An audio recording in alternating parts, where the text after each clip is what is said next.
Welcome back to the podcast. I'm your host, Jeremy Miller. Every week, I chat with fascinating people from all walks of life in order to bring you knowledge, inspiration, and insight. If you enjoy the show, you can support it by subscribing, leaving a review, and sharing it with a friend. This is the Jeremy Miller Podcast. God, we just thank you for today. Thank you for just this opportunity to record a podcast and just to be able to take an hour or 2 hours or however long we go of our time, but for it to be able to impact so many people.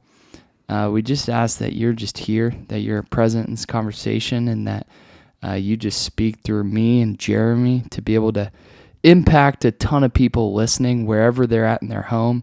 Help us inspire them, help us encourage them, and help us just, help them lead a better life.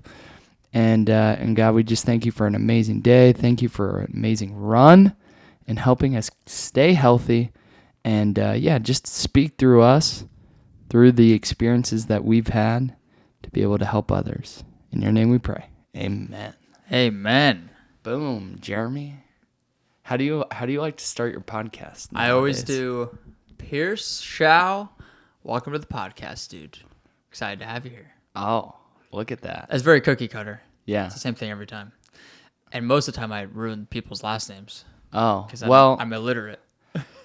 Pierce is like hard to get wrong, but I've heard Showe. Some of my friends in high school, their parents thought my last name was Zhao or something, so they thought I was Asian. If you're watching this on YouTube, you know I'm completely white and Caucasian. But yeah, that's how we're going to start the podcast today, Jeremy. I think I was typing something out. It was like a comment or something on Instagram, or maybe I was texting or something, and it autocorrected to Zhao. It was like Xiao or something. You're like voice texting. And maybe that's what it was. It was like captions. That's what happened. I take over the guy I work for, Steve Weatherford's Instagram sometimes, and I was posting a video, and I did those auto-generated captions. Oh, that's what it was from. Yes, it was a video you posted. And it said Pierce Zhao, and I had like 5 people message me and be like laughing at that. I love it. Also, I found out the other day that your real name is Carlton. Yes, Carlton, on my driver's license and all. Do you keep this private? Yeah, I'm very, I don't want people to know. No, but... okay, we can cut this out if you don't want it. Yeah, edit it out, no. But actually, a funny story, like my parents named me Carlton Pierce Showe, but they have never called me Carlton. Interesting. Always called me Pierce. I had one teacher call me Carl, and you probably got this in high school. I don't know why we're talking about this, but it's just funny. We're talking about everything on here. Yeah. In high school, you're so self-conscious and stuff, and like substitute teachers would be like, "Is Carlton here?" And I'd like shoot my hand up and like try and pull it down real quick, just like because I didn't want them to call me Carlton. I don't know why. Interesting. Are you still self-conscious about it? No. Are you self-conscious about anything? Like, you're the most pure human to walk the earth. Am I? As far as I know. Yeah. I guess you just don't know my deep, dark secrets. Oh, maybe not. No, I'm kidding. I'd like to think that I have nothing to hide. Yeah. Dang. So Carlton was not a decision on your part? Your parents just never called you that? Yeah. Okay. But if you really want to, you can call me Carlton for this podcast. It's more fun. I like it that way. Okay. Or Piercy. I like Piercy a lot. Yeah. Funny nickname. Dude, so you are 2/3 of the way done with the Triple Crown of 200s. Last time we recorded a podcast, you just looked it up. It was March 20th. Is that what it was? March. It was the last day. March 31st, I think. 30th. Okay, so it's been, 5 months? Almost 5 months. Yeah. And before we recorded that, you had just done Ultraman Arizona. Yes. And then we kind of talked a little bit about the prep and everything for the Triple Crown of 200s. Yes. Now you're already 2 races in. Yes. How's it been so far? Well, I will talk about that, but one funny thing is, or not funny, but someone reminded me, because like this whole year is like a project in and of itself. And after I did Tahoe, I could think, oh, I'm one of 3 done for these 200s, but then one of my mentors is like, no, you're actually 2 of 4. And something about that like perspective was like, oh wow, I'm already halfway done. And what would the 4th one be? Like Ultraman? No, yeah, Ultraman's the 4th one. Okay. But yeah, if you haven't listened to that episode, you definitely should listen to it, because that was a very fun one. That's one of the most listened to episodes that I have so far. Yeah, that's awesome, dude. And the reels from that episode, the clips took off. Yeah, I think it's the one where you're talking about running. Is so tangible. Yeah, that's why you love it so much, or part of the reason you love it so much. Yeah, for sure. I'll just repeat that a little bit, just so you guys can hear it without going to that other episode. Is one of my favorite things about running in just this endurance world is it's so tangible, in a tangible way of goal setting, because you can set a goal of, in a couple months, I'm going to run a marathon or an ultra marathon or do a triathlon. And you set that goal. It's a hard date, and you prep for however long, 3 months, 4 months, 5 months, 6 months, whatever. And then you get to that day, and it's like you test yourself, and the real growth, as you know, happens through that process coming up to that date. But it's either you did it or you didn't. And it's like you have that sense of accomplishment after doing it, and just all the ways that you have to grow. Yeah, it's so objective, because it's like, yes, there's like a Hormozy quote about it. I'm sure you know it, but talking about like, you don't build confidence from shouting affirmations in the mirror. You build confidence by, what is it? Doing like undeniable things. Having right? an undeniable stack of evidence that you are who you say you are. Right. Like basically just going out and doing things. Yeah. And like you say you're going to do a race, go out and do the race. It doesn't matter how fast you do it necessarily, but like just do what you say you're going to do. And then it's like, well, if you did it and you finished it, nobody can ever take that away from you. This is an interesting thought, but I think, dude, if more people adopted that mindset, and instead of thinking like, oh, I'm, not a great person, or, oh, I have nothing going on in my life, or whatever, if they literally just started doing things, and this is not me saying your worth is determined by what you do, because I definitely disagree with that statement, but you do build self-confidence by keeping promises to yourself. And so if you go out and stack this evidence of doing hard things, you inevitably feel so much better about yourself. Like we were talking about this on a run today, and just for context, Jeremy and I were running, and it was like 104 degrees outside in Austin, Texas. It was humid. The feel like was 108. Yeah. It was hot. And I was like, dude, can you imagine doing this 5 years ago, or like, several years ago? And he's like, no, I couldn't even run a mile. And I was like, me too, dude. I would never have, wanted to do something like that or push through it. But it's because we've stacked that evidence of doing hard things to now we just get together and we're like, yeah, we're going to go for 7 miles and in the 140 degree heat and really not think twice about it. Yeah, I think a lot of it is like you start with like a half-mile jog, or like jog from here to the like mailbox, and it's like, okay, I can do that. And what if I jog from here to the end of the street? And okay, I can do that now. And then it's like, what if I do a mile? Yeah. Oh, now I know I can run a mile. And it's like you just keep building on this stuff, and it's like that's how you end up running 200-mile races. I think is you just keep breaking these limits that we impose on ourselves. Yeah, and I'll answer this question too in a minute, but I really admire what you're doing and how you're helping people, because I feel like your Instagram content is so good, and for just people trying to get in marathons, people trying to run in general, and really get into the sport. What do you, because I know you coach a lot of people, what do you suggest people do to start running and start getting into running? And maybe like, what was your process, and like what, I know this is, you're interviewing me, but answer this question, because I think it'd be super interesting for the audience to hear.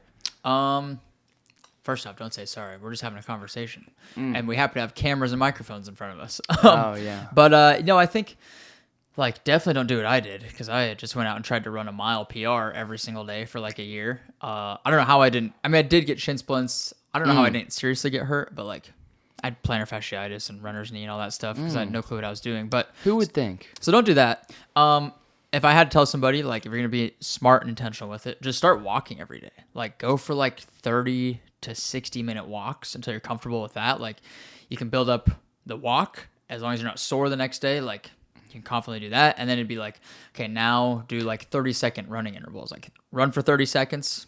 Literally, we're gonna be like what, like 0.05 of a mile, and then walk for a couple minutes, and then run for 30 seconds, and keep doing these intervals, and then slowly increase that ratio of run to walk. So then it's like now you're running for 2 minutes and you're only walking for like 30 seconds. And then you get to the point where you can just run, 7 miles like we did today, or you can run for a marathon without having to walk. And it's just takes time. Kind of the same thing mentally, doing it in small chunks, but also like letting your body adapt and ease into it and work up the strength to do it so you don't end up getting injured. Because you can go you could go and run a marathon tomorrow coming off the couch, but it's not going to feel very good and you're probably going to get hurt. But you could do it if you had to. Yeah. But it's just about being intentional with it, I think. That's the most important thing. That's really good. So what I'm hearing you say is that there's not really a rhyme or reason to it. It's just slowly doing more. Yeah. And also, like, based on, it goes back to what I was saying too. It's like, as you're slowly doing more, you're stacking that evidence and you're also building that belief in yourself. And mentally, you're able to get through it and process it. And, that's something about Tahoe, that it was a huge difference between Tahoe and Bigfoot, as you were there and you totally get what I'm saying. But even after the race, we talked about how you thought that Bigfoot may be easier than Tahoe, even though it was a harder course and even though it was 18 days after, because you know what to expect. Yeah. So that's something that has been huge for me, is just the perspective and going into the Bigfoot 200, and we're just kind of jumping here. But I finished a very hard 87-hour Tahoe 200 race that ended up being 221 miles on my watch.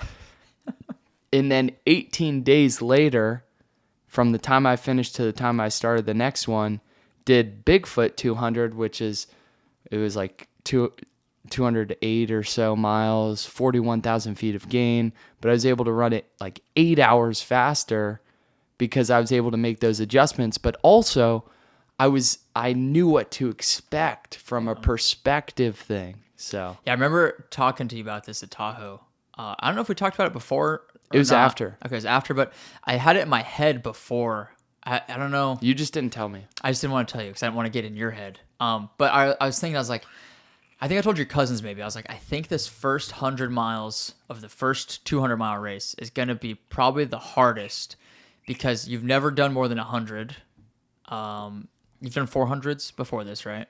Yeah. But you'd never done anything more than 100 miles. So I was like, correct. Just because I know, like in my own experience, when you get to that point in a race where you've never gone past that, you start getting in your head, I think. And so I was like, I think he might start getting in his head around mile 100, because then he's like, oh my gosh, I have to do this again. I have to turn around to another 100 miles. Yeah. And then it was like clockwork. Like you showed up to that mile 100 aid station.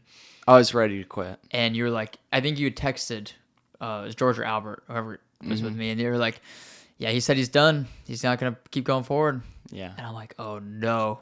We got to get him out of his head because he's just in his head. Like, obviously, you trained for this. You're ready. Yeah. What was it like? What were those first 100 miles like? Were you in your head quite a bit? Just like thinking, what did I get myself into? Yeah. And there's a really funny clip on my Instagram that you pulled. Oh my gosh. You couldn't have timed this up better. Jeremy caught a clip of me in the back of a car. I'd just woken up and I'm like still waking up. So I sound like I'm drunk. And I go, man, when I signed up for this, I had no clue how long it was going to take. Because I'm almost 22 hours into this thing, and I'm only 60 miles. Yeah. When I'll finish a 100-mile race in 22 hours. And so that was a big, big learning curve for me. And so, yeah, with regards to getting in my head for this race, I mean, I did the first 30 or so miles, I was doing pretty decent. I was, talking to other people. I was kind of like, man, these mountains are no joke, because we had some of the toughest climbing in the race was that section. Oh, yeah. I didn't get to see that section. Yeah, because there's no crew or no pacers from 0 to 60.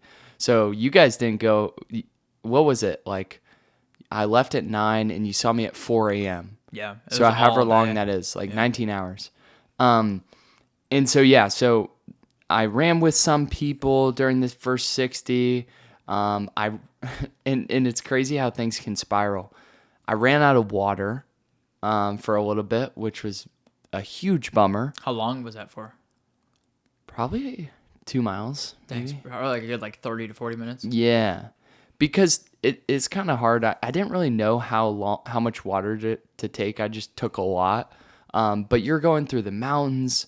There are 14, 16-mile sections. And so that's a while, especially when you're hiking some of that, because there's 4,000 feet of gain in that section. One of the sections I did with you is 19 miles. Yeah. So it was 8 hours. Yeah. Almost, or maybe 8, I don't know. Yeah, especially late in the race when you're Yeah. moving slow. But also that first day, luckily, there was a lot of water on the trail, meaning there were a bunch of streams, and there's a great filtration. I'm so glad I had this filtration bottle. I only knew because of my coach. He told me to get this filtration bottle, and then, but I missed a couple of streams, and then I ran out of water. So that's number one. Number two, something was going on in my GI, and so I was having some diarrhea that day. Not to get too graphic on you, but that's the reality. That's the truth. And I was going to the bathroom very often, and so that I had never experienced that during a race, almost uncontrollably. And I'd be running with people, then I'd have to stop, go to the bathroom, then I'd have to catch up with them. And then after once or twice of that, I just got left by myself. And then you get in your head, it's dark, you're running by yourself, you're really mad that you're having these issues. And so I can remember even before mile 60, it was probably some of the worst that I felt in a race. And I was just like, how am I going to get through this?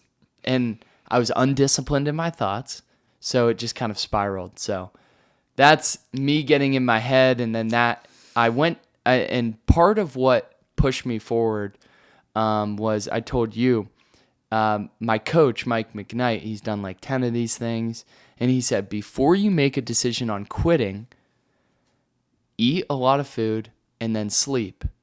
And part of his reasoning is because, when you get a lot more calories in you and you feel a lot better, but also even sleeping a little bit can completely change things, especially in a 200-miler. You don't really sleep typically in a 100-miler just because of time cutoffs. But I did that. I felt better, but I still kind of the next day battled some of the same things. How much you slept? 90 minutes that first night? Yeah, it was the craziest thing, dude. It'll be funny for the audience to listen to this. So I sleep in the back of the rental car, and I tell my cousins, I'm like, okay, and Jeremy, I'm like, I'm gonna get ahead on sleep tonight, and I think I'm gonna sleep 2 to 3 hours, because over the course of the whole race, I was thinking about sleeping 6 or so hours, maybe 4 to 6, depending on how I felt. And so I was gonna bank sleep early. So I say, wake me up in 3 hours. So I go to bed, I eat, I go to bed, and I wake up and I'm sore. My body's sore because I've already run 60 miles and I'm in the back of this car. So I'm kind of uncomfortable, and I start inching my way up, and I look in the front seat, and Jeremy's asleep and my cousin's asleep. And I start to get up, and then one of them starts to move around, and I say, hey, can you open the back or whatever? And I'm like, what time is it? Because it's kind of light out. And they say whatever time it was, 6 o'clock, 7 o'clock, whatever. And I go, how long have I been sleeping? Because I literally thought that you guys had snoozed the alarm. Oh, no. I didn't know that. Yeah, I thought you guys had snoozed the alarm because maybe you thought I was in a rough spot, so I needed extra sleep. I thought you did something like that, made a decision for me. Interesting. And then my cousin goes, yeah, you've been asleep for an hour and 15 minutes. I go, what? Because I've been trying to sleep for 3 hours, but I was like, oh my gosh, I feel like a brand new man. Dang. I didn't know that. Yeah. Yeah, so that was like crazy. And then I get up. I'm still kind of in a bad mentality. The next section was like 15 miles. It was kind of hot, and I let myself get in a negative headspace. So, yeah, the first 2 days were really not so fun. Yeah, dude. That sleep, after doing 2 of these so far, what do you think the best sleep strategy is? Is it to like bank sleep early in the beginning while everybody else is trying to push through? Or is it like try and go as long as you can without sleep and then try and catch up? Like what do you think is the best strategy? I don't feel qualified to answer that question for a fact, just because Bigfoot was so different. So just a little background on how Bigfoot went. So I ended up getting 60 miles in I was there about 4 a.m. 4:20 or something in the morning is when I got to the sleep station at Tahoe. And then I did Bigfoot. And Bigfoot, dude, it's a harder course. So comparison, 60 miles in at Tahoe, you're 13,000 feet of gain, like climbing, 13,000 feet of climbing. In Bigfoot, you're 18,000 feet of climbing. Jeez, so 5,000 more. So you think that, and this is what I thought looking into the race, I only have 18 days to recover. 60 miles in with 5,000 more feet of climbing, I may be at that aid station at 5 a.m., 6 a.m. So I was even thinking about sleeping around 40 miles just because I didn't know how much the elevation would slow me down. And so, but it was crazy. At Bigfoot, I just had completely different mentality, was having an amazing day. Like even despite things with my crew, which we'll talk about, like going wrong and pacers and all of that, I was just I had, decided just to completely change my mentality. I had a different perspective going in. What did you change, like, specifically? Was it just like, okay, this is what I'm going to tell myself when it gets hard, or like, this is my different, like, approach overall? Like, what did you change exactly? It's kind of like a different approach overall. I was excited to implement some things to help prevent the diarrhea that I had. What do you think caused? Was it just the electrolytes? I think it maybe, but I did get some like the morning of. I think it could have been like something I ate in the airport, and then maybe exacerbated with the electrolyte imbalance or something because I wasn't like knowing exactly how much I was taking. But I don't know. So, but essentially the change I made was I took, instead of a powder, I took salt tabs for Bigfoot to help me measure it more. It was so much easier. Like I love drinking electrolytes like in the powder form, like during the day. But just especially for these 200s, it's just a little bit harder to manage. It can be easier, like especially because like you're like palate fatigue too. You're drinking the same thing over and over. Yeah, sometimes and it's so sweet too. Yeah. But like during the day, since I don't drink soda or whatever, it's nice to have something with taste. Right. But when you're 12 hours into drinking it every hour, you just want water. Yeah. So I made that adjustment. I took this thing called like Imodium, which is supposed to clog you up a little bit. So that helped, thanks to my coach. But yeah, I was just having such a great day. And then also perspective, I expected, since I took 87 hours to do Tahoe, I'm like, okay, this is going to take, 3+ days to finish this. So I'm just going to focus. A mistake that I let myself, I know I shouldn't have, but I knew this, but I let myself go there, is especially during these long efforts, you just want to focus on getting to the next aid station. Because think about it. If you have a 208-mile race that's going to take 80 to 90 hours, how do you comprehend that in your mind? Right. If you tell yourself, like, okay, I'm 10 miles in, I've now 190 to go, like, and you keep thinking of it, it's just going to become this huge thing in your brain. So then you're not going to be able to do it or mentally break it down. But it's this thing called segmentation, where I learned it from one of my buddies who is a former Navy SEAL, and in the SEAL teams, and they teach them this. It's like segmentation is breaking down something huge into smaller chunks. And so you do that in an ultra. I'm sure you've done that in a marathon, or even the listeners. If you're running for 30 minutes, how many times do you say, okay, I just got 6 chunks of 5 minutes? Or I've got 3 chunks of 10 minutes. Like, you just naturally do that. But I just found the word from it from my friend.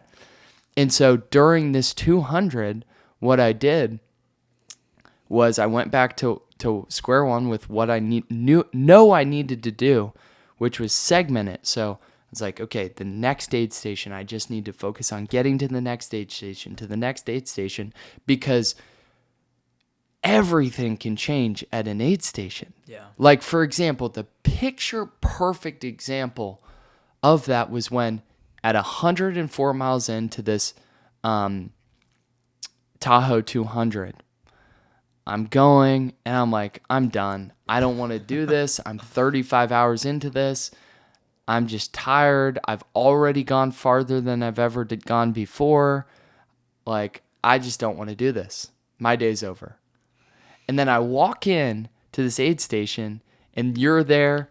My buddy, my best friend growing up from preschools there, Jay, who came out. Mm-hmm. My cousin George is there. And you guys are just talking to me. And you're like, you immediately go into problem-solving mode. You know something's up. You have the context of like what these events are like.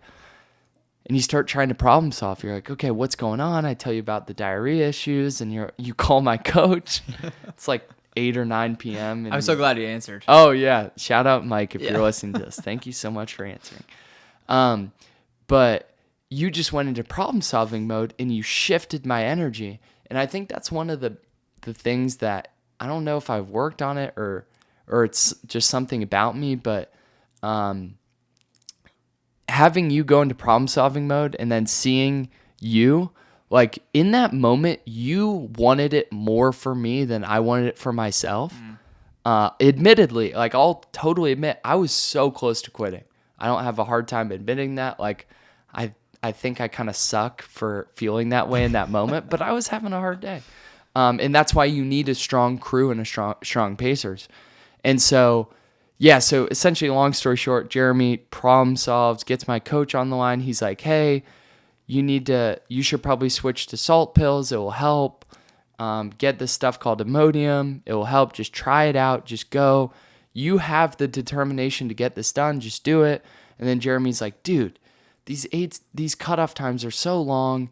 If you were to sit here and sleep for 3 hours, you would be fine and you could still make it. You wouldn't have your goal time or whatever, but just do it. Just get it done.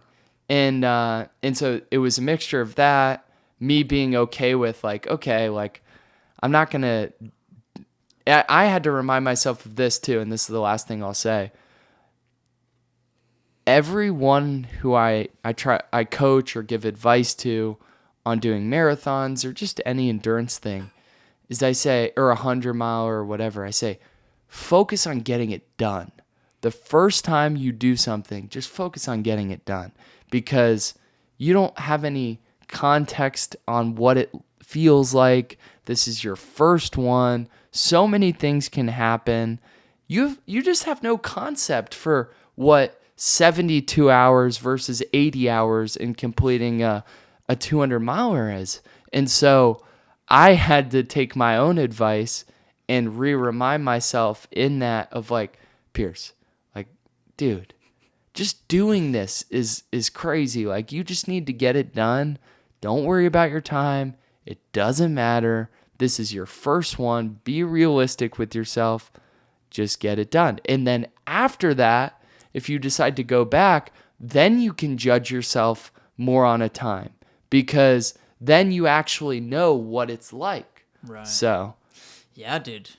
Man, I remember like when I heard you were getting ready to quit, I was like, dude, no way. We gotta figure this out. Cause I'm like, I was trying to look at it from, outside perspective, objective point of view of like, okay, he's put in like months and months of training, years of training when you look at it that way. Yeah. Like, this is the first 100 miles of the Triple Crown.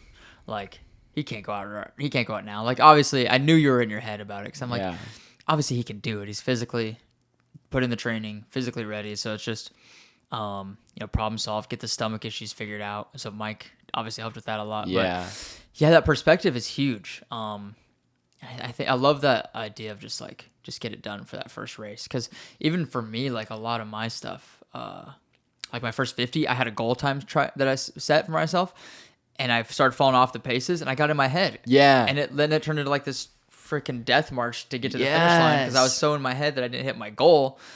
And then the next year I did it. I was like, okay, I just want to go out and go off a feel. Like, I don't care how fast I run, just get it done. Yeah. And the race was so much better, and I ran faster. Dude, this actually plays into it. I think I didn't realize how powerful this would be, but I think it helped me a ton during Bigfoot. I think by the end of Tahoe, between hiking and running, we were averaging about 20 minutes a mile. Yeah. And so for Bigfoot, I chunked down the course and I broke down the sections of like, okay, Pierce, you need this many salt pills, this many bars, this many gels per section. But I was like, okay, I need to know roughly how much time I'm going to be doing each section, because I don't take my fuel based on like half a mile in, an hour, or 1 mile in, or whatever. I or a couple miles, whatever. I do it based on time, right? So I was either taking a salt pill every 20 minutes, 40 minutes, 20 minutes, 30 minutes, or 40 minutes. And I was taking my gels every 40 minutes, and then I was doing a bar every 2 hours instead of the gel. And how did you set those numbers? Was it like just through training and experience? What? Those like, okay, I'm gonna do it this frequently. Oh, or like this many this often. How'd you come up with those numbers? My coach said for salt pills, general rule of thumb, and I think this is simple and easy to remember. Take a salt pill and I think it's like 300 to 400 milligrams, maybe. I'd have to check, but take a salt pill every 20 minutes if it's hot. Take a salt pill every 30 minutes if it's like, kind of warm, not super hot, kind of regular. And then take a salt pill every 40 minutes if it's cold, like if it's nighttime. Take it every 40 minutes. How much water do you try and drink with? You drink a bottle per pill. Like the Solomon flasks? Yeah, okay. a 17 ounce. Okay. Or so. So yeah, but back to now. Yeah, sorry. No, you're good. I would want to know that stuff too. And two, my encouragement to everyone listening to this is use what people recommend to you as where you start, and then judge how you feel based on that. Because everyone, like, you can get sweat tests done, which Jeremy has done, and I need to do to get an exact measurement.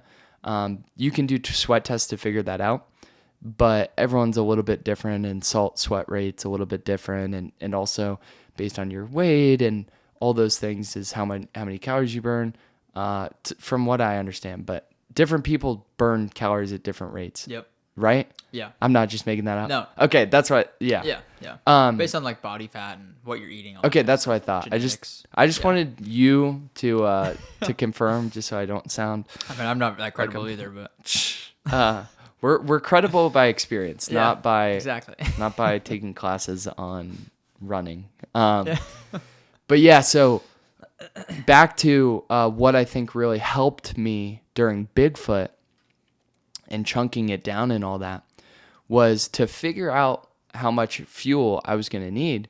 I had to figure out roughly an estimate of how long I'd spend per segment. And so what I did was, I was like, at the end of Tahoe, we were doing about 20-minute miles, give or take, because of the elevation and hiking and whatever, and being beat up. I'm just going to estimate 20-minute miles. I know there'll be sections where I go faster. There may be super steep sections where I'm going a little bit slower. But on average, I'm just going to say 20-minute mile. I think that's a safe bet for an average pace over the course of 200 miles. And so I did that. So the first section was 12 miles. So 12 times 20 was... Or divided by 4. 3. Yeah. 3 miles an hour. Yeah. So that's 4 hours or so. Mm-hmm. So I said I'll be done with the first section in 3 to 4 hours. And then I just kept going with that and did that for the whole course. Interesting. And so what happened was, for me, I was running faster than those expected times. And so I was like, oh, wow, my prediction for going to the section was 3 to 4 hours. I did it in under 3 hours. Dang. And then in my mind, I was like, mental win. Yeah. You know, and so unintentionally, I was able to grab those mental wins, and then that improved my energy. And so talking about that and going on to sleep throughout the whole course, I was able to go ahead of what I thought. And so I get to the 61 mile aid station, 18,000 feet of climbing later, and I'm ahead of schedule. Dang. And so instead of thinking that I'm going to be behind in 5 or 6 a.m., I actually get there between 1 and 2 a.m. Oh, wow. So I'm 3 hours faster than I was at Tahoe. Jeez. And so... With 5,000 feet of climbing more. That's so wild. And so I'm like excited, dude. And I come in. There are people struggling because the climb right before that aid station from 45 to 61 is like one of the harder climbs on the course. It's an 18-mile section with 5,000 feet of climbing. There's a huge climb. You're on the side of this mountain where if you literally take 2 steps to the wrong direction to your right, you're like sliding down the mountain. Jeez. And even in the midst of that, my headlamp went out, so I had to use my phone light. So I'm listening to I'm having my phone light. I'm listening to worship music on there, and I'm singing and just doing my thing, as you saw in Tahoe. Yeah. And then I'm going, and I'm like passing a couple people and doing well. Just keep going. And the dogs are a part of the podcast. Oh yeah, dogs in the room. But yeah, so I'm doing, like, despite that, because my mindset going into it in that perspective is like, oh, things can be tough, but I expected you to be tough, right? So when my headlamp went out, sure, I was bummed, but I was like, oh great, I'll just use my phone. And whereas in Tahoe, that would have just spiraled me down even worse. Yeah. So I have this adaptive mindset, and so I'm passing people and going and just feeling strong. I've been eating well. That's another adjustment I made. Bigfoot, I was just slamming food all the time. Like, before this huge section, I knew it was going to be a long section. Dude, I came into the aid station. I grabbed a double bacon cheeseburger, a bunch of quesadillas, and I sat down, I ate that, and I was like, yo, can I get another bacon cheeseburger? So I grab another double bacon cheeseburger, and I take that for the road and just start, because I like to be fast at aid stations, so I grab it and I start walking, because I'm just like, I just want to get moving, and I don't care if I walk for a little bit while I'm eating. So I slammed this double bacon cheeseburger. I'm probably 800, 1,000 calories in one aid station. Yeah. But at that point in a race, you're just burning through calories. So all that to say, it set me up for a good section. I'm doing well. So I roll into this aid station 3 hours faster than I was at Tahoe. My crew's there ready for me to get some sleep. And I'm ready to like try and sleep. But dude, I lay down. 10 minutes goes by. 20 minutes goes by. And I'm just like tossing and turning in this bed. Dang. And I was like, okay, I'm going to try and lay down with my eyes closed for 10 more minutes. If I don't fall asleep, I'm just going to get up. And so I didn't fall asleep. And this was at like 1 a.m. I think it was just I had so much adrenaline. I was so excited because I was doing so much better. Yeah. And it's so hard to turn your brain off. Like, when because I feel like your body gets into that sort of like fight or flight kind of mode when you're in a race, especially going through the mountains you're in a like race. That. Yeah. And you don't want to like stop. Like, it's hard to like get your brain to turn off because you're so focused and like you're like you have so much adrenaline and energy pumping through you. Yeah, so especially when you're doing good. Yeah. And you're mentally doing good. If I was doing poor like at Tahoe, it was easy for me to kind of stop and sleep because like things just weren't going well. Yeah. But yeah, so we were smart. We brought like these Normatec boots. Oh, nice. And so I was like, okay, I'm not going to sleep, but I'll just do 15 minutes in Normatec boots, get changed, and go. So I did that, got some caffeine, got out at like 2:10, so it was like total of 45 minutes to an hour in that aid station. Even though I didn't sleep, I tried. And I just went on. But going back to your question on like sleeping, it's like that is how Bigfoot went. But Tahoe, the early sleep, like I think helped me. So I'm still figuring it out. I think it's a lot on how you feel. Because if I'm feeling great in night one and I'm feeling energized, I'm feeling like adrenaline, having a great day, it's going to be hard for me to tone it down and go to sleep. You probably want to take advantage of it too. Exactly. While you're feeling good, right? Exactly. So I think at Moab, depending on if it's like I'm not doing so great or if I'm doing like great, which pray we will be doing great, I'll just keep going and then get in some good sleep the second night. How does the difficulty of a 200 compare to the hundreds you've done? Obviously, it's longer. Obviously, it takes like 3 to 4 times as long, but you're going slower. So, like from a physical standpoint, is it easier? Is it just become more of a mental battle, or like if you had to compare the two, are there any similarities, or which one would you say is harder, easier, better, worse? Yeah, I think they're both different. They're both a different kind of hard. 200, I think, and you probably experience this, the farther you go, the more mental it becomes and the more patience it requires. Right. Like that's the biggest difference from 100 to 200. And you may have been there, but I was on part of the course with Tahoe, and we were walking by this guy who's from Texas too. So we were just chatting him up, and he was asking us questions. We were asking him questions, and he said, because I think he noticed I was young or whatever. He's like, there aren't many young people out here.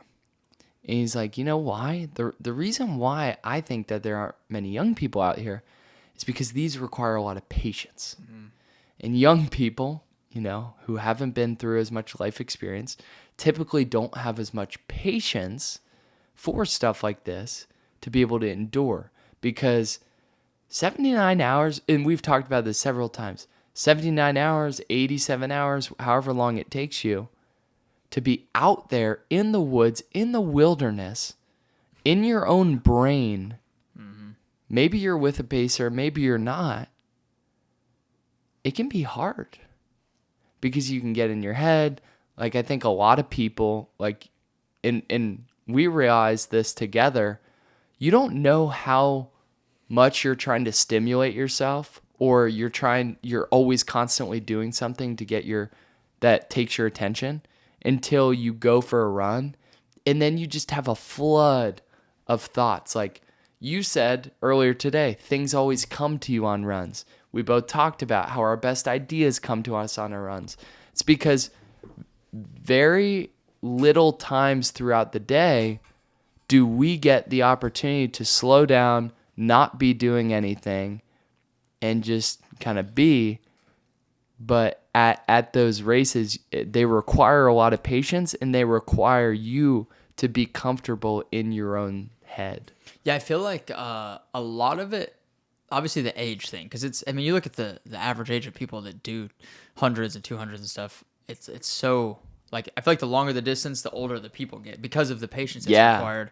And also, like, just your perception of time changes as you get older. It's like, say you're 10 years old, a week is like a much larger percentage of your life that you've experienced so far. That's good. As opposed to like when you're 60, a week is nothing because you've experienced hundreds of them. Yeah. Or like, a 24-hour period, say for like a 100-mile race. Yeah. One day of your life is so small. Yeah. And compared to the years and years. So it's like your perception of time changes as you get older too. Yeah. Which is, I think, I think that's what makes what you're doing even more impressive, because you're 22, right? Yeah. 22. You have not experienced nearly as much life. I mean, literally half of what like a 45-year-old has done, which is probably the average age of people doing these races. Yeah. That you're still out there doing it, having the same patience that they are to get through it. Where do you think all that patience comes from? Dude, it comes from the supernatural. No, but it's being serious. So a big part of why I wanted to do this, and I haven't talked about it much or explained it a ton, but I called like this project that I'm doing this year Mission 413, which comes from a Bible verse. I'm Christian. Faith is extremely important to me, and a huge part of my life. And this Bible verse says, I can do all things through Christ who strengthens me. And actually, I want to pull up, because you hear that and you're like, okay, so I can literally do anything. But it's actually not what the person who wrote that was necessarily talking about. And if you read that verse and the verse before, it's Philippians 4:12 and 13. It says, I know, this guy Paul, I know what it is to be in need, and I know what it is to have plenty. I have learned that the secret of being content in any and every situation, whether well-fed or hungry, whether living in plenty or in want, I can do all things through him who gives me strength. So it's really, the guy's not saying that you're Superman and you can do anything through God, but that the secret of being content when you're on the mountaintops or when you're in the valleys is your faith. And so that's what I feel like has allowed me through these really difficult endurance races to get through them is, my faith, knowing God has a plan for my life, and leaning into him, like, I joke with Jeremy because I listen to worship music all the time. Like, people call it church music. I call it Jesus music. Jesus music. So maybe we'll share this story later, but Jeremy knows the power of Jesus music. But I listen to it a lot because it's very encouraging. And that I have such a hard time with like rap music and like negative music, because I'm like, you're literally like talking about and singing like terrible things over your life, and your words are so powerful. Right. Like if you're listening to music all the time that talks about like, I don't know. I won't go down that train. We know what rap music entails. Yeah. That like I would imagine like we sound like a bunch of boomers. These kids listen to this rap music these days, but it's so true. But I mean, it's so true when you look at it, and most of it's very negative. Yeah. So I listened to that, and then through my faith, it's helped me through that, through those hard times. So yeah.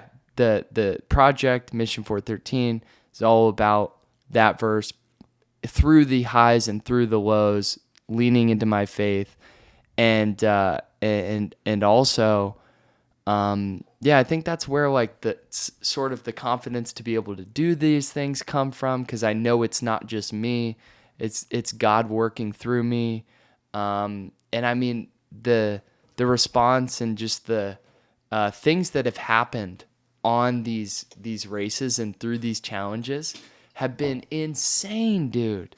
Like, I think we talked about during Ultraman, I think I told you, like, there were some things with my crew, and they got switched up and lost one time, and I was supposed to have them on my bike ride every hour, which is every 17 or 18 miles, but there was one time where they went, like, 40 or 50 miles without seeing me. Jeez. And I remember that story. And technically I shouldn't, like, in your natural mind, you would think there's no way he could outlast that. Like, there's no way you can, when you're planning to get refueled every hour, go 3 hours without refueling. But somehow, like, my fuel was able to stretch that period of time. And just to see the conversations on the course, and then this story I'll share if you're cool with me sharing that at the Tahoe. Yeah, dude. Let's hear it. Yeah, so it's pretty wild. it I was like, Jeremy, that's God showing up, man. God is just becoming undeniable in Jeremy's life through my life, and that's my goal. But yeah, so I'm having a rough time. We're 13 miles left of the Tahoe 200. The course is long. It's supposed to be 206 miles, and I think Jeremy was checking the tracker, and he's saying people who finished ahead of me were clocking 213 miles at least. And so we have 13 miles to go. So essentially we should be done by now going off of mileage, but we're not. And I'm having this hard time. I'm chafing. I'm just trying to get done, but I'm stopping a little bit and just having a hard time moving. And I'm like, something needs to change. And so, sure enough, I turn on my Jesus music and I start singing a little bit. And you weren't just singing. Oh yeah. Well, it started as like a kind of soft sing. A little humming. Under the breath. Under the breath. And then I was like, I was just like, who cares? And I just start singing, man. I start letting it out. And it was pretty loud, right? Oh, dude. I've never seen anything like that in my life. You're probably like, I'm not with him. No. Don't. Dude, I could not keep up with you. I ended up doing 60 something miles total with you, but you had 150 plus miles on your legs than I did. And we're just going down this mountain and it's dark at this point. So all I see is a little faint headlamp, and then Pierce running. And I just hear him shouting. It's echoing through the trees. And we're going at that point I mean, it doesn't even sound that fast, but it was 8-9 minute miles. But after you'd already run over 200 miles, I was like, holy shit. And on trails when it's not flat, you're going downhill. You're also navigating. It almost feels when you're running down trails, it almost feels like you're skiing. Yeah. Because you're navigating the trees, you're turning right, you're going left, you're going up, you're going down, you're dodging this rock here. So it's a lot harder than 9-minute miles or 8-minute miles on the trail. Yeah. We're 87 hours into this thing, and we're just taking off. Dude, how many people will we pass? Well, first off, we created a train of people. They're like, oh, we're going to join you guys. Yeah, because you passed these people. I was behind everybody because I couldn't keep up with you. And then there's I think there's 2 groups, so it was 4 people. Really? Yeah. I thought I heard more people than just you. Yeah, so there's just I can see this line of headlights. Everybody, I don't think anybody else was singing because they couldn't hear the music because only you could hear it. But I need a louder speaker next time. It was all these people just running. You fired all these people up because they were all going slow, just hiking. Because everyone's dead at that point. Yeah. You're so tired, your feet kill, you want to be done. The course is longer than you expected. Yeah, and you pass these people, but they start running and following you because you I don't know, you sparked something in them that they're like, oh man, we gotta pick it up a little bit. It's almost like they felt Jesus, dude.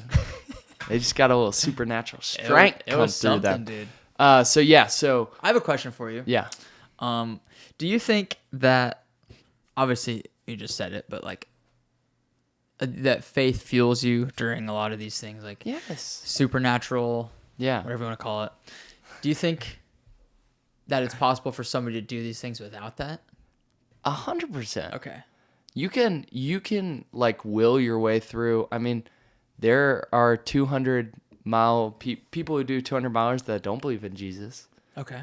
But you're capping yourself because it's you can get so far yourself, but then you can get crazy far when you get to the end of yourself and you lean into God and because that's another example of how faith has played a role in this race series, in this series of events and challenges is I'll tell the story about my crew. So for this race, I had one of my good friends, Bradley, come out the day before, and then my other friend, Keith, who lives in Portland, was supposed to come out early Saturday morning. And so Bradley and I go. Bradley's crewing for me, and we're through Bradley's gonna see me 30 miles in, and so we go. I'm going, I'm having a great day. Bradley and I had a great start to the day, and then I'm running the race. I'm having a good day. It's actually cooler on the course than it typically is, so that's amazing. I'm running faster than I thought I would, and I get to 30 miles, and that's the first time Bradley sees me. And I'm excited to see him. Whenever you come into an aid station, especially when you see your crew, it's just like a boom, jolt of energy. Yeah. And so I see him, and he's getting me my stuff, hands me a couple things, and he's like, hey, I've got some good news and I've got some bad news. Which do you want first? And I'm like, I'll take the good news. I want to be buttered up before I get the bad news. And he goes, the good news is that Keith, who's supposed to be here tomorrow, he just got a call, and that kid he's been praying about, adopting, he's able to get the kid. And one thing about like adoption, I guess, is a very hard process. And you have to go through all these hoops, and it's just very challenging. But when they finally like pair you up, you have to go like pretty quickly. So on that Friday, he figured out, they were thinking like he would probably get the kid, but they got confirmation on Friday. He had to fly out that day to go pick up the kid. And then like the mom still has like a week or 3 days or something after to like revoke the kid, I guess. So crazy process. I learned more about adoption during that time than I'd ever known. So all that to say, so Keith had to go pick up the kid. So now the good news was he got the kid. The bad news was instead of coming with us, he'd have to go to Houston to go pick up the kid. And so what that meant was I was going to have to run the whole race basically by myself. Dang. And then Bradley, my one-man crew, was going to have to crew the whole thing for me by himself when he had never been around that area before. And this area is super remote part of Washington, so service is terrible. So they literally had to have handwritten directions. And so he had to navigate that way.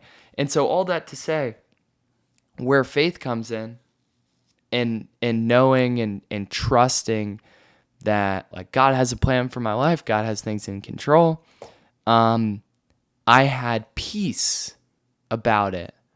And I had like this understanding and this assurance that, yeah, that happened, but things are going to be all right. Whereas someone just in their natural mind may think, and not everyone would think this way, but I feel like it would be very easy to feel a little bit of a panic and be like, oh my gosh, how can I do this thing all by myself? Is Bradley going to be able to like crew for me? Like what's going to happen? But because of my faith, I was able to have this assurance that like everything's going to be all right. We're going to go. And also one other tidbit to that, which I think we may have talked about when you were pacing me. I think I remember saying, I don't know if it was to you or who, but I said during the Tahoe 200, I said, dude, I have no idea how people do these things alone. Yeah. Because some people will do the whole race completely solo, no pacers, no crew. Because there's aid stations that allow you to do that, but would be super hard. Andy Glaze, shout out. Yeah, Andrew Glaze, if you're listening to this, shout out to you. But yeah. What was that experience like not having a pacer? Because at Tahoe, I think you had somebody with you from 60 all the way to the finish, right? From 78 to the finish. Okay. Oh, yeah, because I forgot we made you do that that extra section. Yeah, that was not good for my brain. Yeah. So, yeah, what was that like going from more than half of the race at Tahoe? You had a pacer versus Bigfoot. You didn't have anybody until the last like 13 miles, right? Yeah. I don't know how I did it. Like really? Like Did you get lonely? Yeah. Dude, imagine you're in the wilderness in Washington, remote Washington, for 79 hours total, and you think you're gonna have a pacer. That's one of the worst things too. You think you're gonna have a pacer, but then you don't. The expectations. Yeah. But I don't know how I did it looking back on it. But in the midst of it, I was just like, okay. Like when Bradley said that, I really wasn't mad at all. I didn't worry at all. I promise you. And you can ask Bradley. Yeah, I believe you. It's the craziest thing thinking about it, because I would have thought I would have had much like bigger of a reaction, or like at least like, oh my gosh, like, man. But You think the more that you do things like this, the more your mindset gets like that, where you're just like, these little things come up. Like, I don't know. I think the best example or easiest example is like somebody cuts you off in traffic. yeah, Like, most people are going to be like, what the hell, dude? This freaking guy cut me off. Like, you get road rage. yeah, It's like just these little things that don't really matter that we get so fired up about. yeah, But it's like something like that where it's like, yeah, you have expectations for one thing. It doesn't end up happening. yeah. It's like a negative change. Yeah, yeah. No, How you react to it. I totally agree. Like, think about it. If you sat in traffic every day, you wouldn't get mad about traffic. Right. But it's the one day where you're trying to get to this dinner on time, and then there's traffic, and then you get really mad. But if that happened every time, you would have just prepared for it and been ready to sit in the traffic. So is the answer then to just keep putting yourself into situations where you don't have full control, and you just have to learn, like, problems may arise that I can't control, that are out of, totally out of my hands, and I just have to learn how to deal with it and adapt, like an ultramarathon. Yeah, I mean, I think it's both. I think it's putting yourself in positions to get ready for that, and for that to happen, and for you to adapt. But then also, I think because there's so many different types of things, and they're similar, but like, I think for me, at least this is how I feel. Like, for me, because of my faith, it gives a reason to me that, like, okay, this is all going to work out. Like, it gives a backing, because I can back it to, like, I believe that the Bible is foundational truth, and it says in Jeremiah 29:11, "For I know the plans I have for you, declares the Lord, plans to prosper you, not to harm you, to give you a hope in the future." So it says, like, God has a plan for my life, and they're not to harm me, they're for a good future. And then there's also another verse that says, this has helped me through very difficult times. Romans 8:28, it says, "And we know that in all things God works together for the good of those who love him and who have been called according to his purpose." So I love God. I believe I've been called according to his purpose. And so in that, basically, it says God's going to work everything together for my good.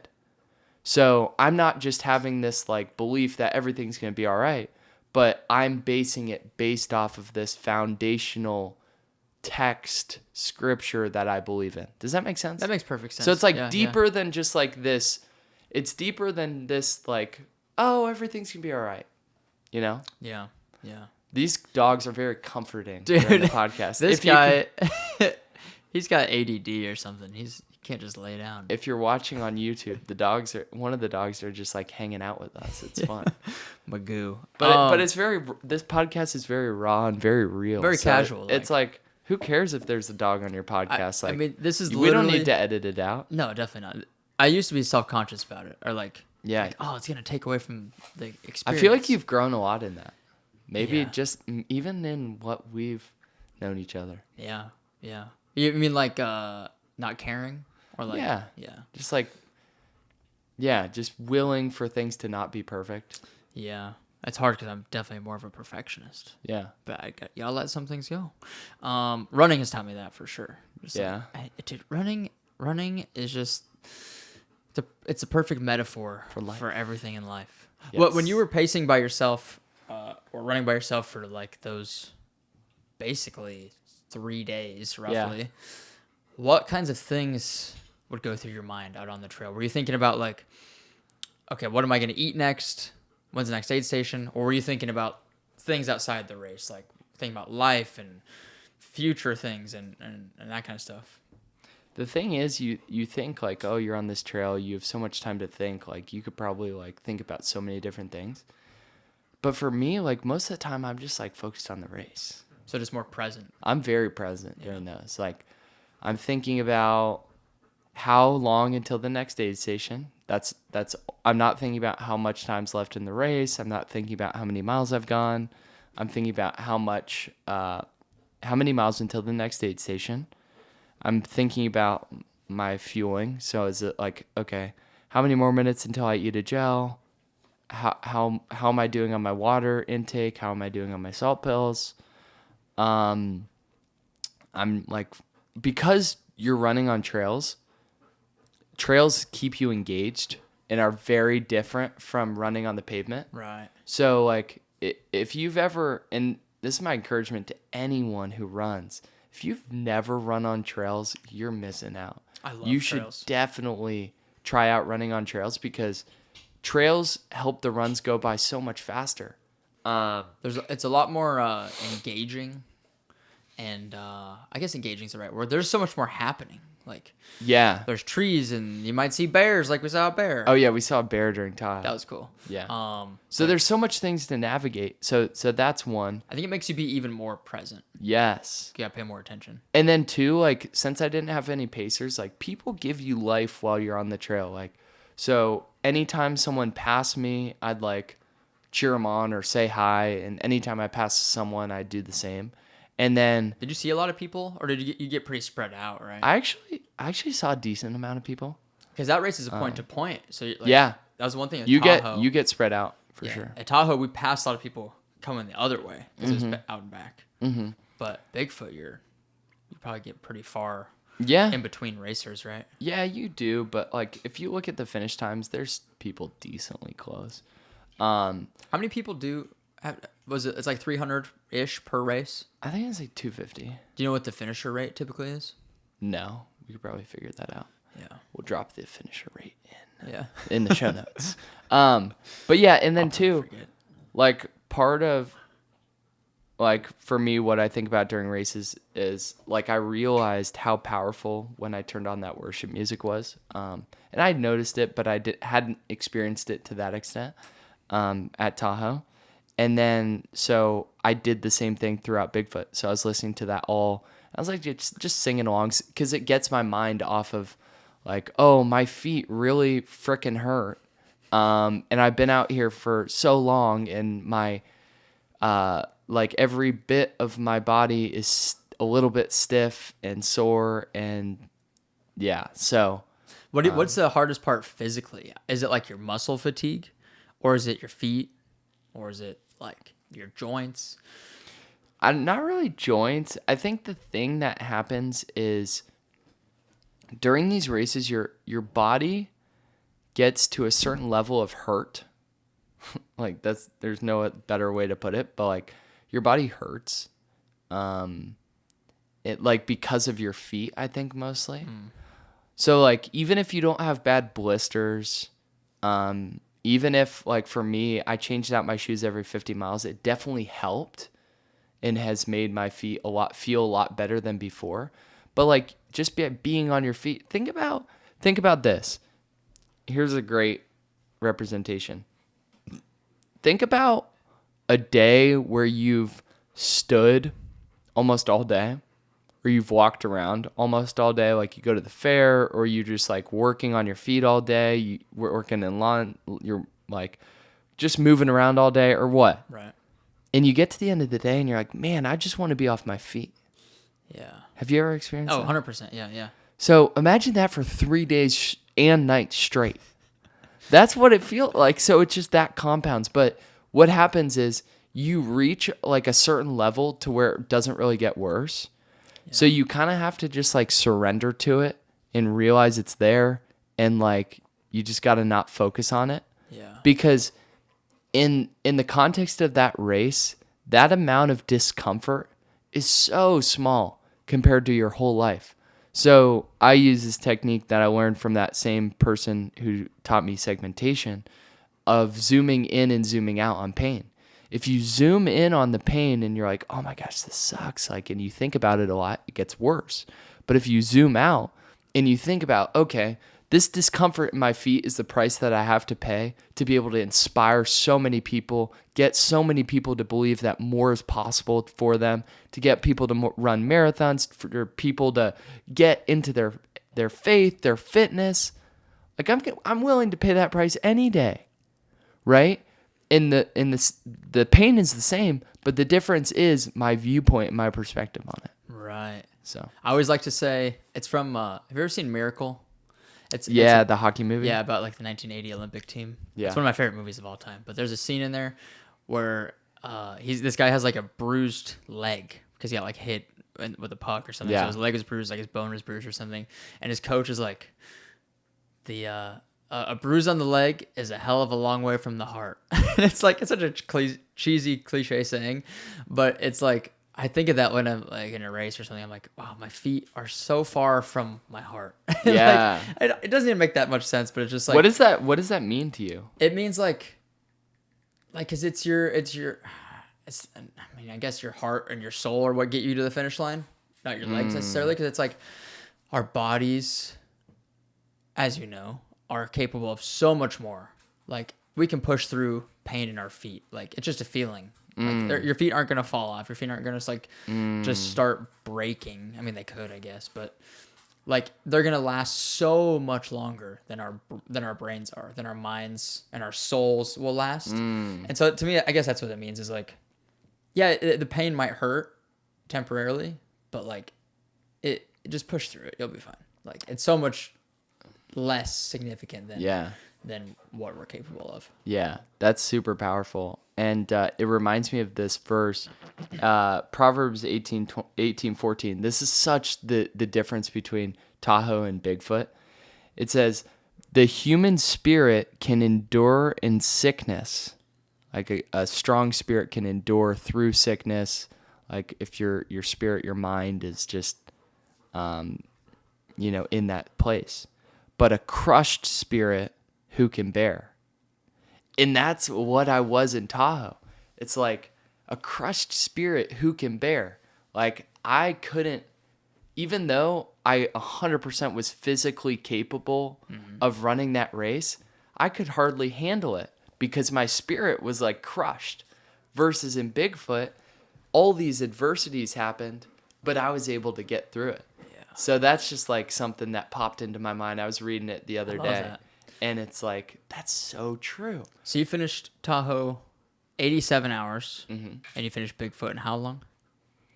It's like 79 and change or 80 and change or something? 79 and change. So it was either 7 or 8 hours. I am curious about your recovery in between the two races. Yeah. You had 18 days to recover from Tahoe to Bigfoot. What did you do in those 18 days to get ready for the next one? It was 18 long days. So I finished on Monday at midnight.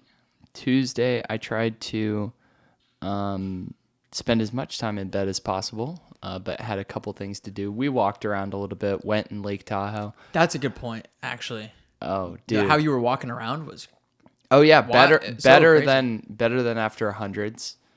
Certain hundreds, definitely better than after Leadville. I did like a comparison side by side, and I was definitely walking a lot better. What do you think attributed to that? Why were you able to like walk around and get around pretty good? I think because there was so much, because of the elevation, there was so much hiking just throughout the regular 100, but then also, and I was pacing myself, so I was hiking all the uphills. I didn't run a single uphill because it's just not smart to during a 200. And then when you get super late in the race, you're hiking. So I think it's just because hiking and walking take less toll on your body. That makes sense. But dude, I don't know if I told you this, but throughout the race, throughout the whole Tahoe 200, part of why I was like in my head too, and why I was like wanting to stop, was that there are so many amazing views of the lake. Oh yeah, it was so beautiful. And so during it, I was like, man, I wish I could just be in that lake right now. So when we finally got to go in the lake the day after, I was like, oh, thank God. But then I was also thanking God that I didn't stop and get in the lake, because it was good for like 5 minutes, but then it was just like, oh, well, let's get out and leave. Yeah. You know? Yeah. We made the whole trek down to the lake, got our little plunge, and then just headed back. It was so short-lived. Yeah. It's like I don't know. It's like when you get a new car. It's so exciting, and then like a month later, you're like, oh, this is just my car now. Just my car. But you yearned for it for so long, and you finally got it, and then it's like, oh, well, it's just another thing. Well, it's an interesting thing. I heard from Andrew Huberman, is that in the process of like going after a goal and seeking a goal, there's a lot of dopamine that gets released in the process of the pursuit of the goal, so that when you actually accomplish the goal, of course there's dopamine release, but you've been getting dopamine release in that whole process of going towards it. Interesting. That, it's not as huge of a release once you finish.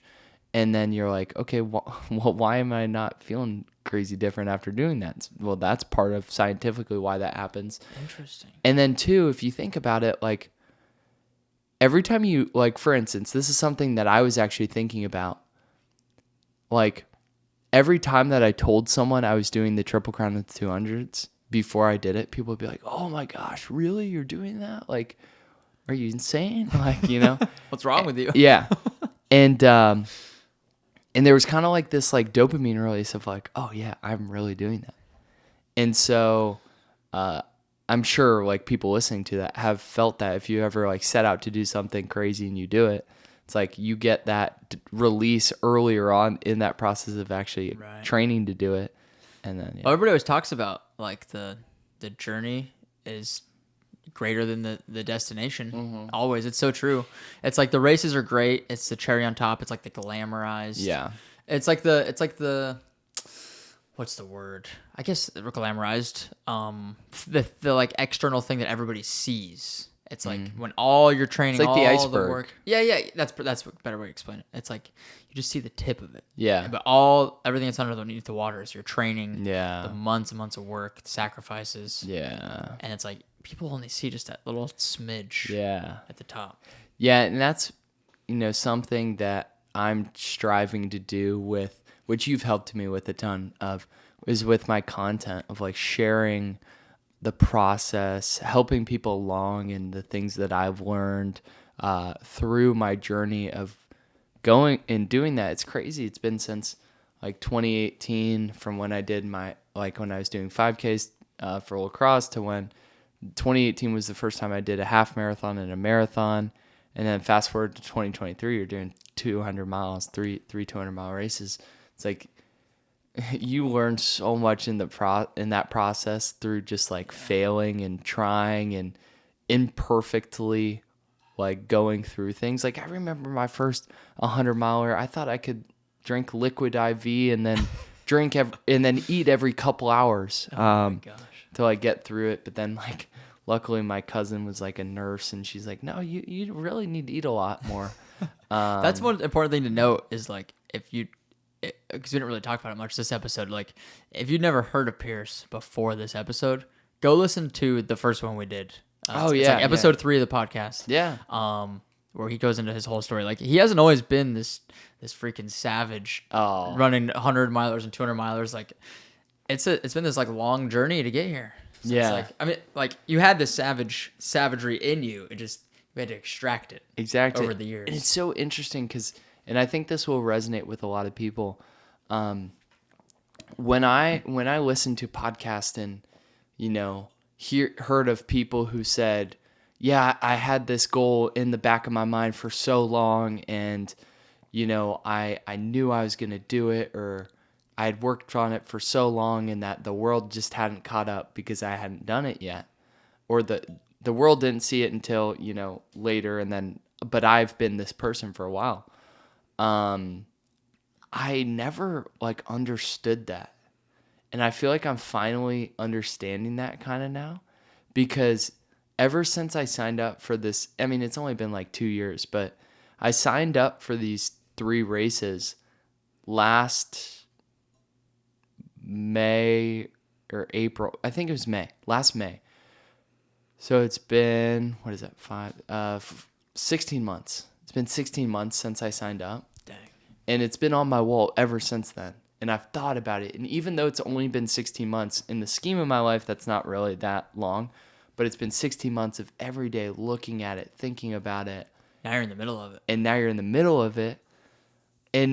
But for some reason, I don't know if it's because of my faith or what, but it's crazy because like during Tahoe, everything changed because I was doing so bad. But for this whole 16 months, I just like knew I was going to do it. And like complete it. Yeah. And like how it was going to be crazy and like cool and amazing and awesome. It would teach me to grow in so many different ways. But now it's like kind of coming to that. Like I have the last one, which is like crazy. It's gone by so fast. Has it lived up to all the expectations so far? Or has it exceeded them? Or has it been like, oh, well, maybe it wasn't exactly what I thought it was going to be?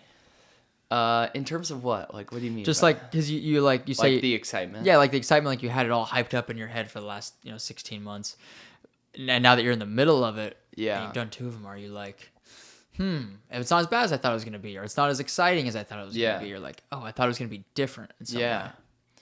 Well, I think I was excited for it for a couple of reasons.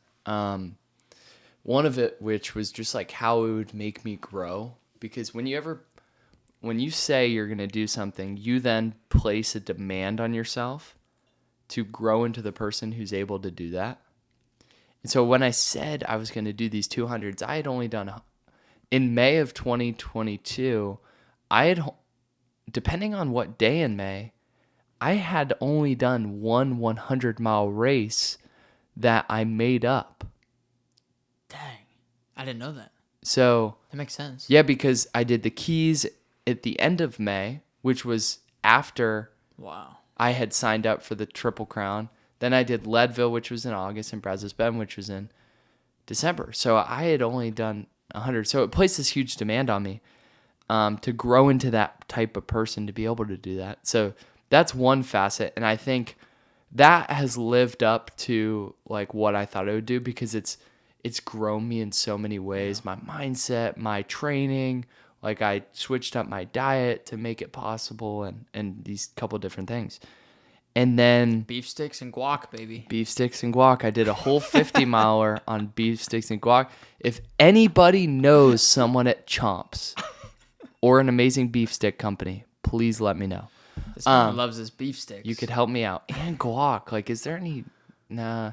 Homemade guac is like the best, though. Yeah, so we don't want that corporatized guac. Yeah, corporatized. But yeah, so going back to like the facets, did it live up to it? So in the terms of what it caused me to grow, yes.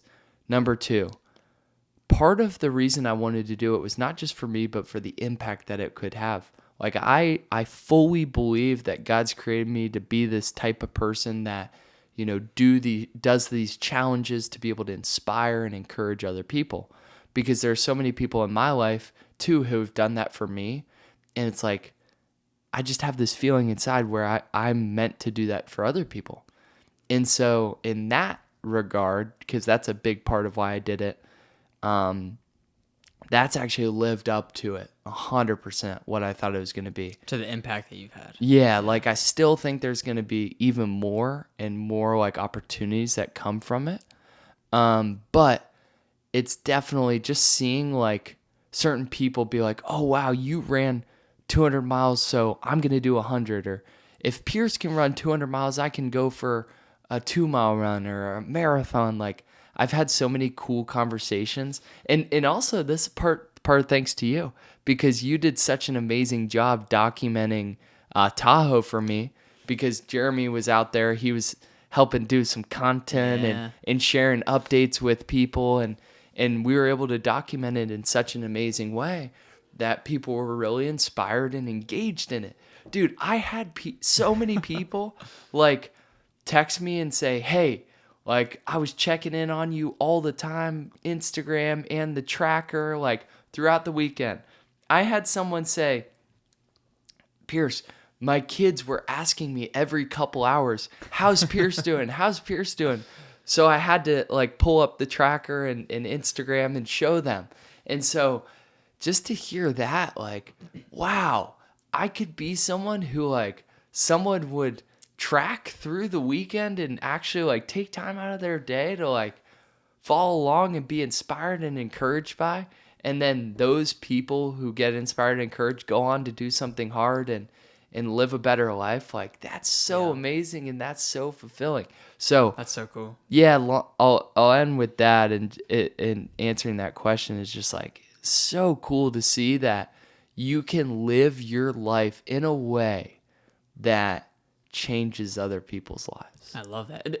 And the other thing too is like, there's some people that are doing these things, but maybe they don't have like the likability that you do, because you're just such like a nice, genuine, like pure human that it's like it's easy to like you and easy to want to support you and easy to be like, oh, I really hope Pierce finishes this race. I really want him to get to the finish line, because it's like you want good things for good people, right? And so that's like, yes, you're doing all these things, but also like you're just a good person. I think people want to support good people, so you got to give yourself credit for that too. Well, thank you. But dude, you've definitely like inspired me. Like I've told you this earlier today. I was like, pacing you at Tahoe not only gave me the perspective shift, because like I said, I did like 65 miles or something. I was like, wow, I've never done that many miles within like this 2-day span in my life. Another 35 miles would have been nothing to reach 100 miles, because I've always been so intimidated by 100 milers.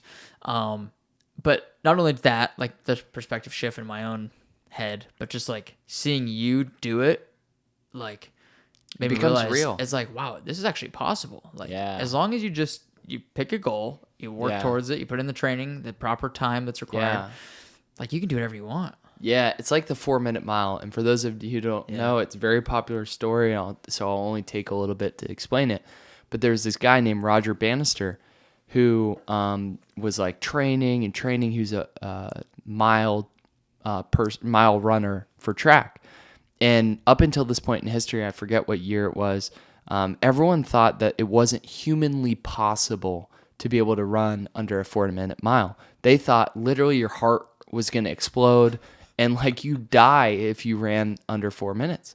And so this guy, Roger Bannister, had this belief that he could do it. So he trained. And despite all the disbelief, he was eventually able to run a 4-minute mile. Nobody in history had ever done that. So he runs the 4-minute mile, and then so many people, even that year, I think, start running 4-minute miles. And now a 4-minute mile is just a great mile time. High schoolers do it. So it's just amazing. Like, and I'm not saying I'm a 4-minute mile person for 200s, because there's been so many people before me that have done them. But if I can be the 4-minute mile for someone in their distance running, how cool. Yeah, because it's like people just want to know that something's possible, that it's capable. So it takes one person to go out and prove, oh, this is possible. It's like Gordy Ainsley that ran the first ever 100 miles in a day at the Western States. Have you heard that story? Yeah. Where it's like he showed up to the horse race originally. His horse like went lame. He wouldn't like move or whatever. So he's like, screw it, I'm just gonna do it on foot. Yeah. I think the first year he made it like 80 miles and he had to like tap out. Yeah. But then he's like, you know what? Next year I'm coming back to the horse race without a horse. Yeah. And he did it in like 22, 23 hours or something. But nobody had ever run 100 miles. I don't know if it was 100 miles in under 24 hours or 100 miles like at all. But either way, it's just like now people, I think the Western States course record is like 14 hours or something. It's just like, humans keep shattering these limits and breaking the barriers that we all kind of impose.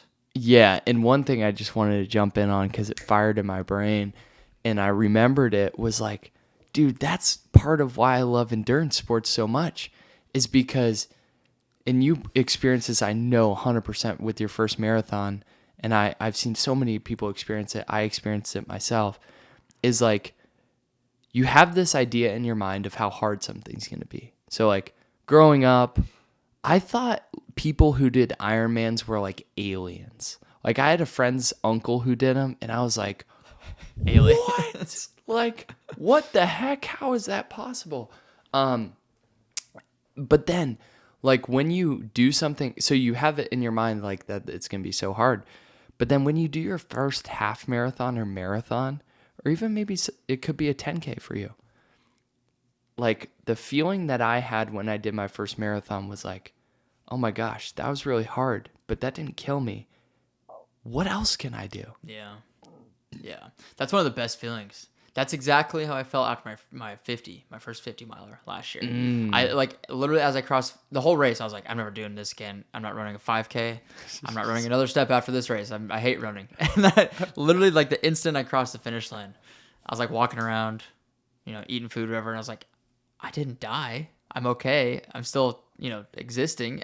But like, what if I would have just kept going? Like, what if I would have done like 55 miles or 60? It's like, we don't know till we try. Yeah. And we have to just keep going up and up and up in these things. And then it ignites something in you like, oh my gosh, I did that. What else can I do? And it doesn't mean like after you do a marathon, you have to go doing ultras. Like I think it would be awesome if you did, but you can apply that same mindset into your business, into your family, into your whatever, like that. If I can work towards a certain goal that I never thought I could do, then what else can I do in different areas of my life? And then kind of on a different note, something that you mentioned that I just had to make a note on is that feeling of like, oh my gosh, I hate running. I'm never going to do this again. Like, no, dude, I experience that so often, like during these races. And it's kind of a joke in the ultra community of like, why do we do these things? And it's just like you get into this hard position during a race sometimes, and you're like, why the heck am I out here? But it's really cool because it makes you chisel away and really realize why you're there and what that race has for you to grow. Yeah. And that's a really cool part of the process. Yeah, it forces you to like go inside of your brain. Yeah. And start analyzing and like, I don't know. I feel like for me, I always have some sort of epiphany during a big race like that, like an ultra or a marathon. It's like I always learn something from it about myself. Do you get that same way too? Like, do you always take something away, or you come out the other side kind of a different person or the new perspective? 100%. Like, I know the power of like mindset and the power of thinking and like that tangibly, but there are levels of like knowing it really. And this is something I've been thinking about since Tahoe, is like I knew the power of segmentation and the power of breaking things up because I'd done it for 100-mile races. But when you do something harder, your ability to segment also has to grow with that. So like that's part of why Tahoe was so hard, because of I hadn't grown my ability to segment things. Do you think it's possible to like get to that point mentally where you're like, why am I doing this? Do you think it's possible to get there without the physical aspect, like without running a race or doing a very challenging physical event? What do you mean of like, why do I... Like, why should I keep moving forward? Or like, yeah, don't you ever feel that in business? I guess so. That's true. It's like, I think we've talked a lot about Alex Hormozi because we love what he puts out and all that. But one of his most popular quotes is like, whenever I get to a low point and think, why do I do this? I think about like, this is exactly where most people stop. Like, I'm going to keep going or something like that. That's why they don't win. Yeah. And that's why I think this is where most people stop, and that's why they don't win. Yeah. So that's a thought process too. That's true. Relating it to business. I like to call it running and racing and stuff like voluntary suffering. Yeah. Because it's like, it's a way to get there, but like you're putting yourself into that position voluntarily. Yeah. To like reach those mental, does that make sense? Like, instead of like, something traumatic happens in your life that's out of your control, that's involuntary, obviously. Yeah. But with running, you can voluntarily put yourself into those same positions. Well, in running, you can voluntarily put yourself into those positions. So then when those things happen in your life, then you'll be prepared for them. Yeah. Because we were talking about this too. Like, I think part of this is common too in the ultra world. It's like running 100 miles is like living 10 years in a day. Yeah. Well, what is 200 miles? But two lifetimes. Yeah. But in all seriousness, like you're out there so long, so you have so much time inside yourself, in your brain, so then you think and you just grow, and so many things that maybe you've been dealing with come to surface. Like, for instance, for me, during Tahoe, I've never talked about this, but during Tahoe, part of what I was realizing was like, man, I've committed so much time for these races, and I like that, and they're going to be so amazing and so impactful and such a growth opportunity. But then I was also like, yeah, but I've also spent so much time training for these that maybe certain relationships in my life have died down. So it revealed this like thing inside of me where I was like, man, I've been really sucking in this in a couple of relationships of mine that I really want to improve upon. And so it revealed that, so I was able to grow. So when it comes to like how endurance sports can grow you, like ultra endurance stuff reveals things for you. Also, you're in your brain, like for so long, there's just so much growth that comes by it, and it's so much like life. So 100%. Yeah. I love that, dude. Yeah. Moab is when? October 13th. October 13th. You should know because you should be there. I wish I could go. I'm sorry. I know. We're going to have to take up Bree on that one. Yeah. Any runners too. If you want to come pace Moab, I might have a spot for you. Anybody but listening, we'll see.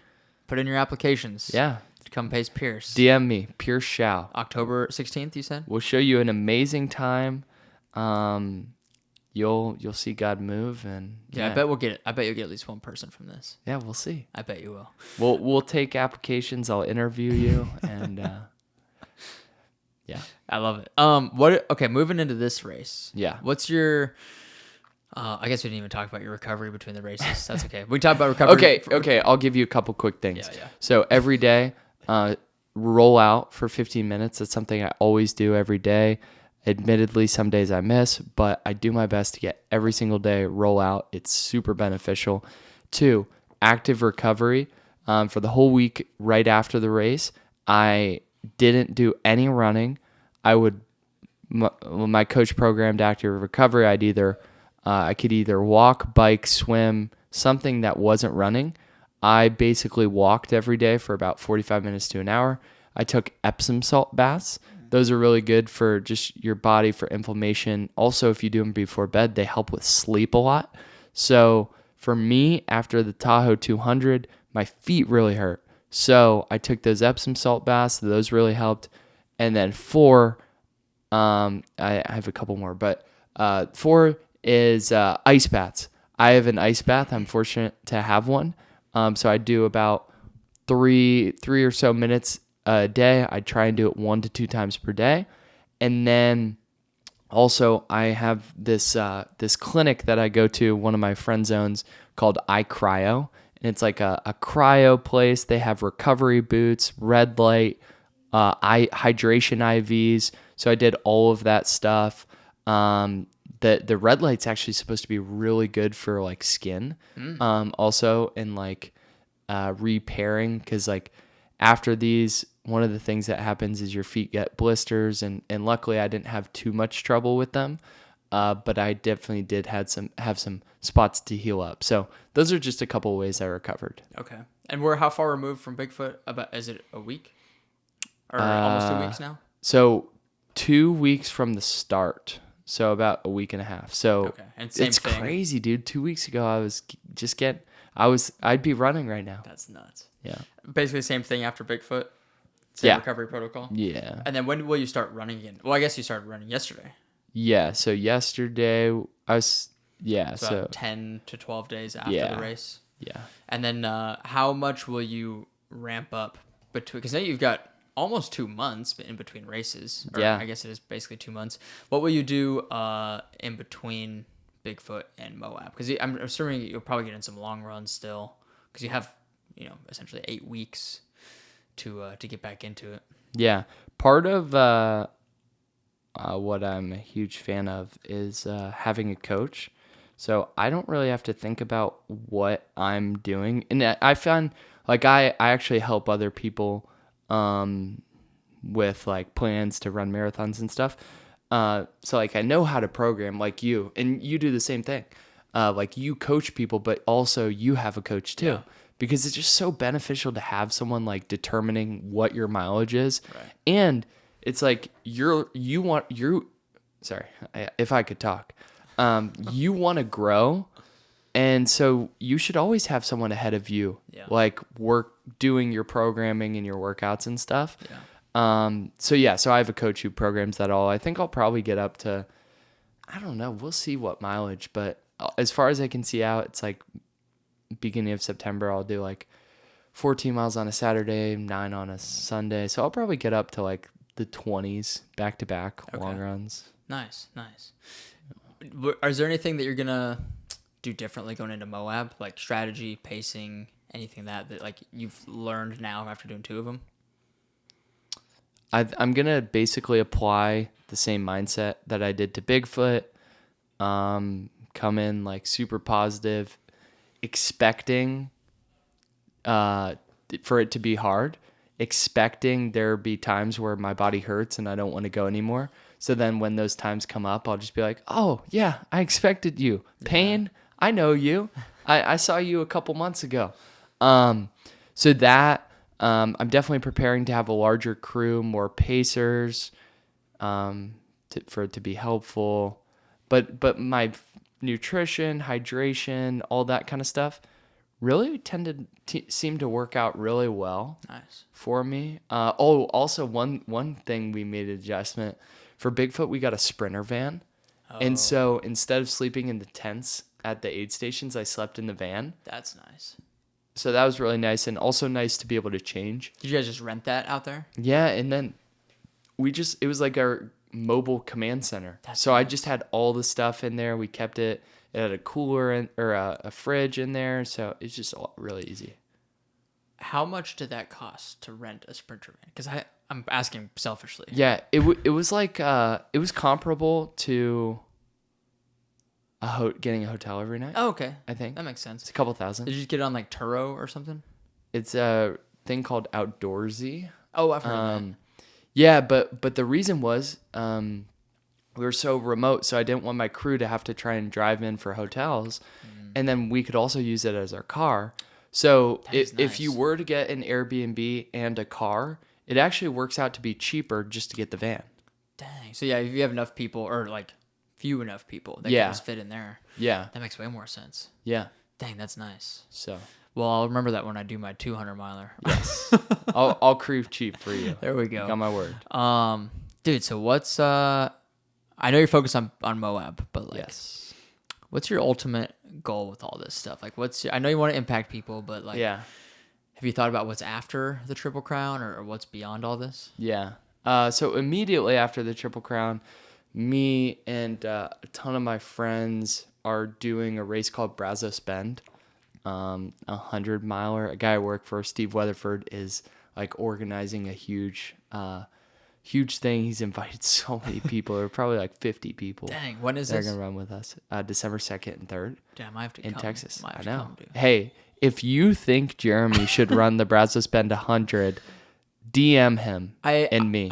Okay, I'm gonna rebuttal with this. I would do the 100. If I wasn't. Oh, he wants his first 100 to be Bighorn. I want Bighorn. That makes sense. I want Bighorn to be do my first 100K. I think I might. Okay. I think I'll do the 100K. I've been trying to get Jeremy to do it for some. Well, you'd finally peer pressure me into it. But yeah, so we're gonna like throw an event the day before, like just to get a bunch of people together, and then do the race. So yeah, 100 will be nothing after all this. I know, just but also, I would love to like go hard on it and see how fast I can go. But at the same time, I have so many people that I'm coaching or I'm helping in some way do the 100. So really my goal in that is just to like, I'm going to be there, I'm going to finish, and I'm going to help people finish. So that's my goal. And then also too, as far as like my end goal, I don't necessarily have an end goal. I really believe God has a plan for my life, but also like he only reveals steps to me at a time, just the next step. So I'm just taking the next step and the next step. But for me, like as far as I can see out, probably like next year in terms of endurance stuff, I'll probably do like smaller stuff. Like maybe we talked about doing a marathon, sub 3 marathon, maybe try and qualify for Kona. That'd be sweet for triathlon. Cause I like this switching up disciplines, but also too, part of the reason doing that so that I don't have crazy commitments with training, because there are certain like relationships that I want to invest in, family trips that I want to go on and stuff like that. Because when you're hunkered down for a couple of 200s, like it's not like you can't go on those sorts of trips, but sometimes it's just easier to like stay in your zone and in your routine and things like that. Well, big goals require like big commitments. Yeah. Big sacrifices. Yeah. So It's just a season of life you're in. Oh yeah, 100%. And you gotta be like okay with it and understand it. It's like you have to sacrifice to get things that you want and grow in certain ways. Like I'm so glad I am doing this year, but I'm also knowing that and then making adjustments for what I want to do, and then probably after that I'll like be like, oh man, I want to do like a ton of Ultraman, so I'm gonna train like crazy and do 4 in a year or something like that. Like we'll see. Dude, I love it, man. Well, Carl Piercy, yes, Carl, you're making an impact on the world, an impact on me. Oh. And I appreciate you coming on, chatting, sharing your story, letting us know about all the crazy things that have been going on with these 200s. Yeah. And still to come. So yeah, it's been fun, dude. Where is the best place for people to find you, connect with you, chat with you? Probably on my Instagram. My Instagram is Pierce Showe, and I'm sure you'll put in the show notes. Yep. But also too, message Jeremy and I if you listen to this and anything stood out to you or you like any big takeaways. Like let us know, because that stuff's always really encouraging to hear, and like, oh wow, like that really stood out, and then we can share that stuff more, or more in depth, and then also message us if you have any questions, because we'll answer them for you, and also we'll probably will you have me back on after Moab? We'll see. We'll see if you get her done. Oh yeah. Well, I don't know. That'll be your incentive. Okay. Once I finish Moab, we'll answer a lot of your questions on the podcast. We'll be back for round 3 here in a couple months for sure. Wow. I feel so honored. Dude. Thank you so much for having me on the show. Everyone, like, subscribe. Go tell Jeremy he's amazing, because he is. Oh, my gosh. And thank you for investing your time with us. A good 2 hours with Pierce and Jeremy. Wow. Thank you guys for listening. I feel loved. I've never ended a podcast this way, but I like it. This is fun. I feel like this is the most casual episode I've done so far. Oh, well, it's just... Well, I actually want to say that to you. You're like the easiest podcast guest in the world, because you tell good stories. You're engaging, interesting to listen to. And I just like have to, I'm just like the captain of the ship, just little turns here or there, and you fill in the rest of it. It's easy. Yes. Make my job easy. Yes. Well, hopefully everyone listening to this likes as much as we recorded, enjoys it as much as we had recording it. Whatever he said. All right. Goodbye. We'll see you on later. the next one. Thank you so much for tuning into the show. If you enjoyed this episode, please make sure to subscribe to the channel, leave a review, and share it with a friend. We'll see you in the next one.